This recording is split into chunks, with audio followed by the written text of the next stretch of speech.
आजमगढ़ जिले के कंदरापुर स्थित सेंट एमआर जयप्रिया स्कूल में रविवार को क्रिसमस कार्निवल बड़े ही धूमधाम से मनाया गया। समारोह का उद्घाटन मुख्य अतिथि DIG GC CRPF Rajendra Prasad Pandey, आलोक जायसवाल, विशाल जायसवाल, ऋत्विक जायसवाल के द्वारा दीप प्रज्वलित कर किया गया। इस दौरान छात्र छात्राओं द्वारा रंगारंग सांस्कृतिक कार्यक्रम भी पेश किए गए। सांस्कृतिक कार्यक्रम की शुरुआत विश्व की सभी सभ्यताओं का प्रदर्शन कर नृत्य द्वारा किया गया। इसके बाद कार्यक्रम ने अपनी उड़ान को छुआ और नन्हे मुन्ने प्राइमरी के बच्चों ने सभी दर्शकों का अपनी सुंदर नृत्य कला से मन मोह लिया। कार्यक्रम का मुख्य उद्देश्य वसुधैव कुटुंबकम को रखते हुए पूरे विश्व को एक सूत्र में पिरोने के लिए सफल प्रयास करते हुए विद्यालय के नर्सरी से 11 तक के बच्चों द्वारा Italian, Spanish, African, Punjabi, Arunachal Pradesh आदि सभी सभ्यताओं को दर्शाया गया। एक तरफ जहां रंगारंग कार्यक्रम चल रहे थे, वहीं दूसरी तरफ बच्चों ने फेट अर्थात मेला भी लगाया था, जिसमें सभी सभ्यताओं के खान पान के स्टॉल भी लगे हुए थे, जिसका सभी ने अवलोकन किया। अभिभावक एवं बच्चों ने जमकर धूम मचाया और हर स्टॉल का आनंद लिया। इस वार्षिक कार्यक्रम का मुख्य उद्देश्य यह भी रहा कि बीते माह टैलेंट हंट प्रतियोगिता का आयोजन हुआ था, जिसके रिजल्ट की लकी ड्रॉ कॉन्टेस्ट के द्वारा विजेता की घोषणा की गई। कार्यक्रम के मुख्य अतिथि राजेंद्र प्रसाद पांडे ने कहा कि जो अपेक्षा हम अपने बच्चों से करते हैं, वही पहले हमें खुद पर लागू करनी चाहिए।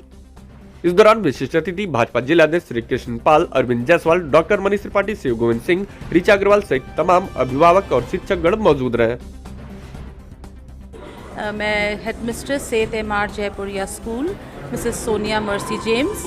आज का जो ये कार्यक्रम है सर, ये विंटर कार्निवल था, जिसमें बच्चों ने अपने टैलेंट्स को शोकेस करा।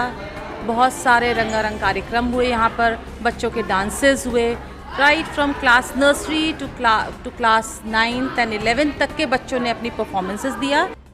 इस समय डिप्टी इंस्पेक्टर जनरल सीआरपीएफ में हूँ। अमेठी डिस्ट्रिक्ट में तैनाती है मेरी। देखिए, जब यद्यपि ये काफी दूर था हमारे एरिया से, लेकिन विद्यालय की जब बात आती है तो मेरा ये मानना है कि अगर बच्चों में अच्छे संस्कार और देश के प्रति एक राष्ट्रभक्ति जगे, तो उससे बड़ा कोई काम हो नहीं सकता।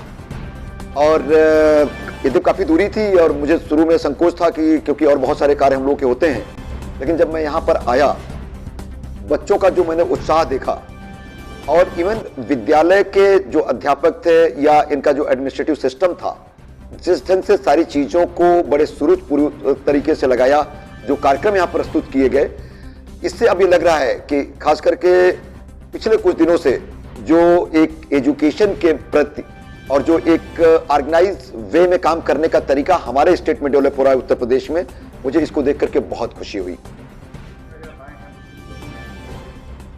कि अभी मैंने पहले भी बताया, मेरा ये मानना है कि अगर आप एक कार्य को बहुत बढ़िया तरीके से कर सकते हैं, तो सारे कार्य को बहुत बढ़िया तरीके से कर सकते हैं। यदि मैं थोड़े समय के लिए यहाँ पर रहा, तो मैं एकेडमिक पॉइंट ऑफ व्यू से तो बच्चों को नहीं देख पाया, लेकिन एक्स्ट्रा करिकुलर एक्टिविटीज में जिस प्रकार के उनके डांसेस थे और कार्यक्रम थे, एंड पर्टिकुलरली जो बच्चे अनाउंस कर रहे थे जिस ढंग से, उसको देख करके लगता है कि there is a qualitative improvement in education, और मुझे ये सब देख करके बहुत बढ़िया लगा। कुछ दिन से मैं मिस्टर विशाल जायसवाल को जानता हूं और उन्हीं के माध्यम से यहाँ पर मैं आया, तो यहाँ पर मिस्टर शिशिर जायसवाल, आलोक जायसवाल साहब से मुलाकात हुई मेरी, और जो मुझे जानकारी हुई कि चिकित्सा के क्षेत्र में और शिक्षा के क्षेत्र में ये परिवार काम कर रहा है। जहां तक मुझे जानकारी है, इन लोगों का योगदान को जो मुझे पता लगा है, ये दोनों प्रोफेशन बहुत नोबल प्रोफेशन है, जिसमें कि आम आदमी, चाहे वो बड़ा हो, चाहे छोटा हो, चाहे मिडिल क्लास, सबको इन चीजों की आवश्यकता होती है। और अगर अच्छी शिक्षा और अच्छी चिकित्सा अगर आपके जिले में मिले, तो लोगों को जो दूसरे क्षेत्रों में जाने में आवागमन का खर्च होता है, परेशानी होती है, उससे बचा जा सकता है। और इस क्षेत्र में लोग कार्य कर रहे हैं, मुझे बहुत खुशी है, मैं बहुत इसकी प्रशंसा करता हूं।